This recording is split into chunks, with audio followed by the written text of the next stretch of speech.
Olá, eu sou Emerson Simonelli e hoje eu vou falar para vocês sobre qual o modelo de resistência mais indicado para o seu produto. Resistências elétricas é um assunto um tanto quanto ainda misterioso, pouco divulgado. Quase não encontramos na internet assuntos que dizem sobre esse produto. Então, baseado nesta situação, resolvemos fazer esse webinar para que vocês, clientes, amigos, possam entender um pouco mais sobre o nosso produto e utilizar a resistência certa para a situação correta. Apesar de parecer um tanto quanto simples, não é tão simples assim. A resistência elétrica, para que ela atenda à necessidade para que ela foi proposta, para que ela, além do aquecimento, ela tenha uma durabilidade, ela tenha uma confiança, ela precisa de alguns requisitos que devem ser muito bem analisados antes da confecção das resistências. Um dos fatores técnicos muito importante é quanto à potência da resistência. Eu, ao longo desses mais de 20 anos fabricando resistências elétricas, percebo que sempre os fabricantes de equipamento, primeiro eles fazem o projeto do equipamento, deixando a resistência, que é um componente, para o final. Isso é um erro muito grande, porque quando se chega com o equipamento para que a gente possa colocar a resistência elétrica, nem sempre nós vamos conseguir atender a necessidade que é preciso. E eu explico por quê. Se não for deixado o local correto para que eu dimensione essa resistência de forma com que, com a potência que é necessária para fazer o aquecimento, ela tenha uma durabilidade e confiabilidade, eu não vou conseguir atender essa demanda. Então aí fica a primeira dica. Toda vez que for feito, elaborado, projetado um equipamento, antes disso ou juntamente com isso, converse com o fabricante de resistência elétrica para que juntos façam esse produto e você tenha a melhor resistência para o seu equipamento. Falando em potência, nós costumamos avaliar a potência de uma resistência elétrica nominando pela dissipação. O que é a dissipação? É o poder que essa resistência tem de trocar calor com o ambiente. É quanto de watts por metro, ou por centímetro, ou por milímetro quadrado que essa resistência pode ter. Nem toda resistência pode ter a mesma dissipação, os mesmos watts por centímetro quadrado. Cada aplicação, cada produto que for ser aquecido, tem uma dissipação diferente da outra. E existem diversas aplicações. Infelizmente no Brasil, nós não temos padrões para resistências elétricas. Nós não temos uma norma específica para resistência elétrica. Nós lá na Reimann, há muitos anos, já utilizamos uma norma alemã. Atualmente, também estamos utilizando as normas de fabricação para eletrodomésticos, que muito se assemelha a essa norma alemã. Mas como no Brasil não existe uma norma específica para a fabricação de resistências elétricas, as fábricas às vezes fazem da forma com que melhor lhe convém. E nem sempre isso resolve o seu problema.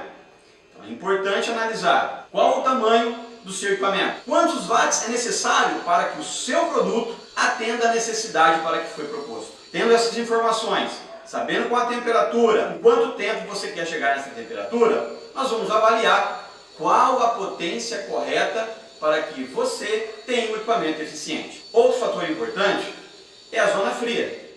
Muitos não se atentam por esse detalhe e ele passa muitas vezes desapercebido. A zona fria ela é a extensão do burner elétrico, do pino, aonde você vai conectar os terminais elétricos. Essa zona fria ela entra para dentro da resistência e ela vai até um local determinado. Para cada aplicação existe uma zona fria específica.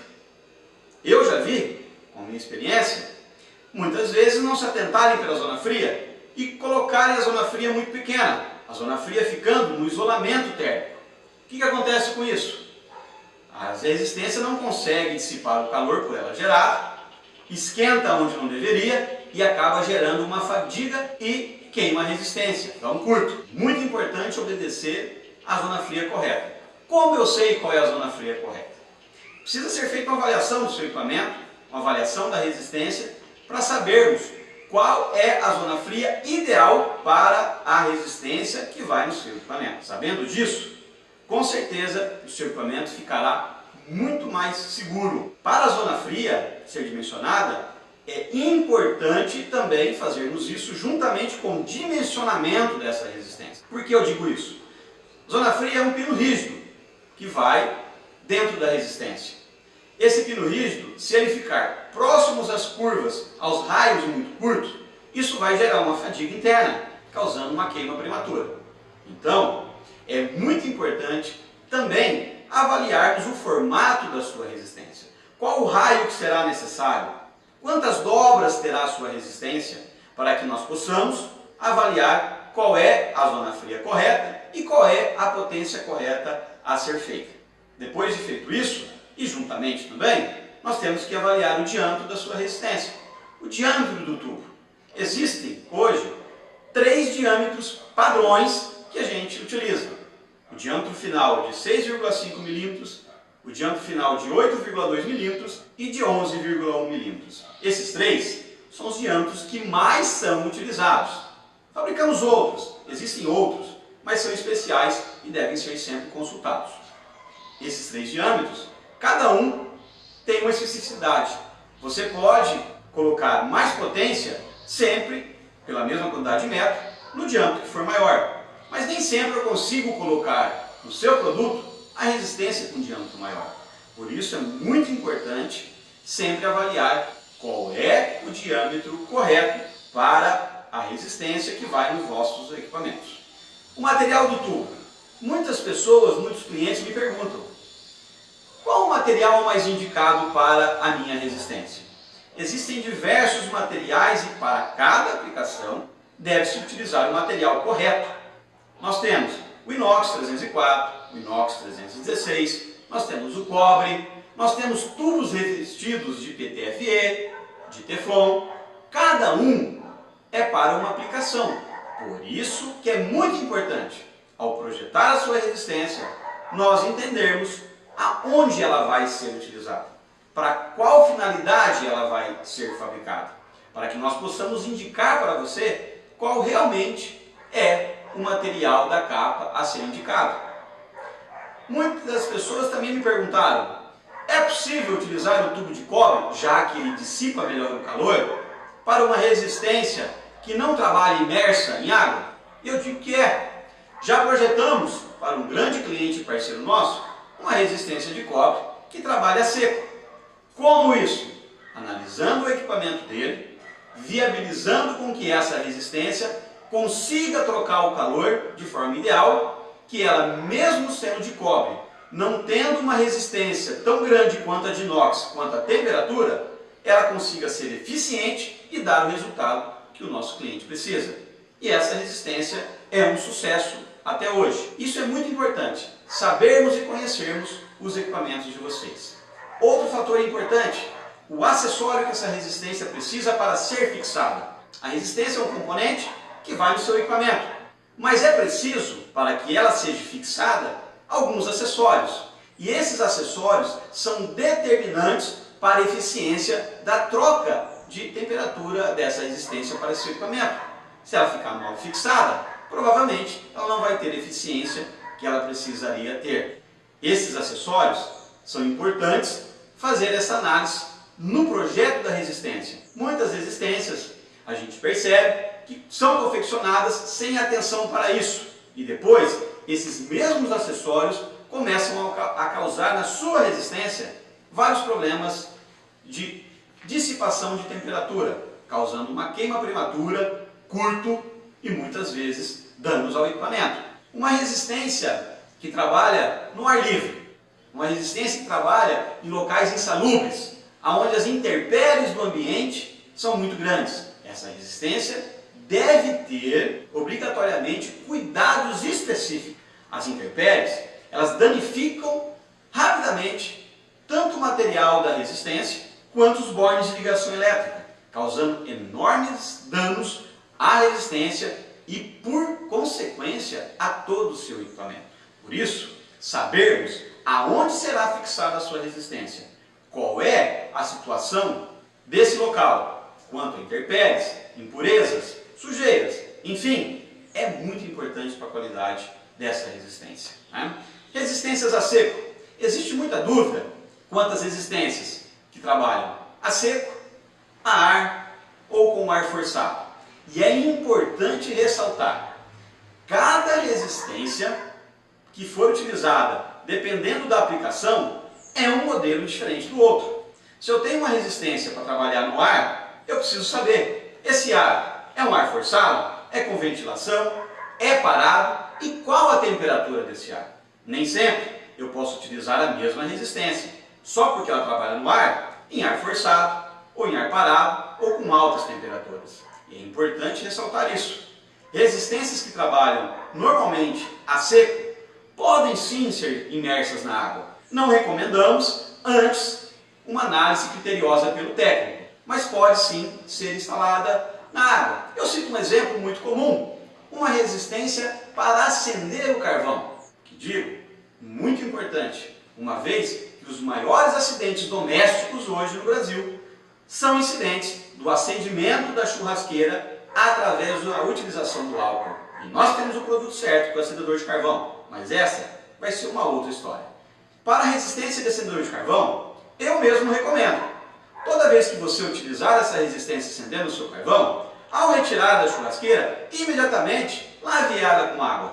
Não a parte elétrica, não aonde vai os contatos elétricos, mas o tubo. Lave ele com água para não causar acidente. E isso, além de evitar acidentes, vai dar uma durabilidade para a sua resistência por mais tempo do que normalmente seria se você não fizesse esse procedimento. E eu explico por quê. O carvão, ele corrói o tubo com o tempo. Se você retirar ele assim que você tirou da churrasqueira, essa corrosão ela vai ser minimizada. Então, uma resistência que trabalha seco, normalmente, pode ser utilizada também dentro da água. É óbvio que se eu pegar essa resistência e quiser aquecer um balde d'água, utilizando ela como o famoso e conhecido rabo quente, ela não vai ter a mesma eficiência da resistência para aquecer a água, para que foi projetada. Mas ela vai sim aquecer sem qualquer dano a essa resistência. Agora, cuidado, porque ao contrário é um risco muito grande. Se você tem uma resistência que foi confeccionada para aquecimento de água ou qualquer outro líquido, não ligue ela seco. Ela vai danificar, ela vai gerar um curto e pode causar grandes danos, inclusive à saúde, porque a temperatura que ela gera é muito alta. Se ela for ligada sem estar imersa em algum produto, a dissipação, a geração de calor dela vai ser muito alta. E ela não vai sair dessa temperatura da resistência porque ela não tem o corpo para trocar esse calor. O que vai acontecer? Ela vai se sobrecarregar e vai acabar danificando, gerando um curto, que pode ser muito perigoso. Então, resistências do tipo flange, resistências para banho-maria, resistências que foram projetadas para trabalharem imersos, não podem, em hipótese alguma, trabalharem assim. Tem mais. Resistências que trabalham na água, precisamos entender como é essa troca de calor. Essa água é parada? Essa água é com circulação? Essa água, ela é sob pressão? É. Cada um desses fatores são cruciais para a durabilidade da resistência. Já vi muitos casos que foi utilizado resistências para trabalharem na água, em tanques que além da água existia uma pressão e essas resistências vieram a falhar. Isso é normal. A resistência para trabalhar em água, em altas temperaturas, sob pressão, é uma resistência especial e deve ser confeccionada para essa finalidade. Então, nunca utilize uma resistência de boiler, muito conhecida para aquecer aquecedores solares, em um tanque sob pressão, porque você vai ter problema e pode causar grandes danos tanto ao equipamento quanto à rede elétrica. Cuidado! A resistência certa para a aplicação correta. Resistências a óleo, muito utilizadas em fast foods, lanchonetes, que são fritadores mais conhecidos. Essas são as mais comuns. Essas resistências precisam obrigatoriamente ter uma dissipação, uma troca de calor muito bem avaliada. Por quê? Porque não é só a queima da resistência que vai impactar. É a qualidade da fritura, é a qualidade do óleo, é a qualidade da gordura, é a qualidade do alimento. Porque se nós colocarmos uma resistência mais forte do que deveria, ela vai saturar esse óleo, consequentemente vai estragar os seus alimentos. Não vai dar aquela qualidade que você tanto espera e tanto aprecia. É importante, então, ser avaliado por um técnico. Não podemos sair aí comprando resistência a padrões de fritadores que já existem no mercado e colocando num fritador que eu estou fabricando, que eu estou mudando ou que eu estou fazendo para meu uso próprio. Cuidado! Se você fizer isso sem avaliação de um técnico, você pode correr o risco de não ter a qualidade e nem a eficiência que essa resistência precisa. Um outro modelo de resistência muito utilizado são para aquecimento de gases. É uma resistência que deve ter uma atenção redobrada. Por quê? Porque os gases são muito nocivos à resistência também. E isso tem que ser calculado por um profissional que saiba realmente dimensionar qual é a resistência certa para o seu tipo de equipamento. Nesse caso, a resistência precisa ter pouquíssima potência para que atenda a sua necessidade. E muitas vezes é necessário ser colocado muitas resistências no equipamento. E essa vem a minha preocupação. Nem sempre, como eu disse lá no início, o equipamento é confeccionado ou elaborado juntamente com o profissional de resistência elétrica. E não sendo feito dessa maneira, quando chega para nós dimensionarmos a resistência, quase sempre não conseguimos colocar a quantidade de metros de resistência que seria o ideal. E isso gera um grande problema.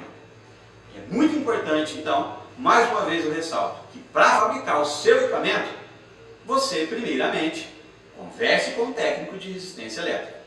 Produtos químicos. Qual a dúvida?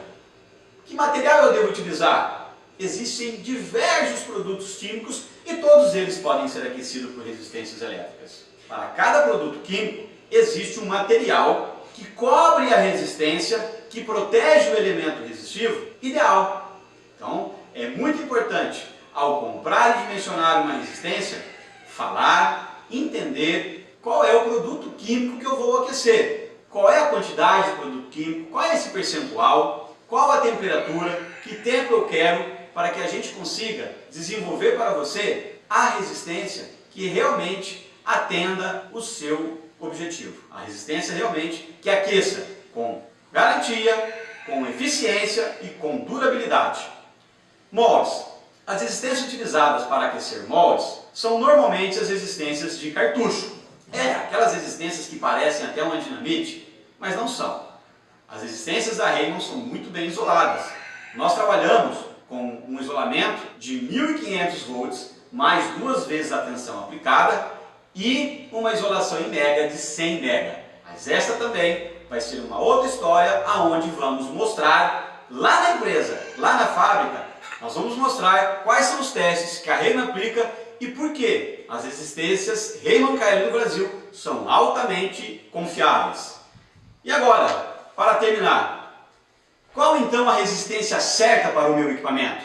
E eu digo para vocês, como no Brasil não existe uma norma específica para a fabricação de resistências elétricas, como no Brasil, cada fabricante de equipamento, ao invés de buscar o que já existe de padrão, faz novamente um projeto totalmente diferente, a resistência certa para o seu equipamento deve ser dita por um técnico, por um profissional altamente gabaritado.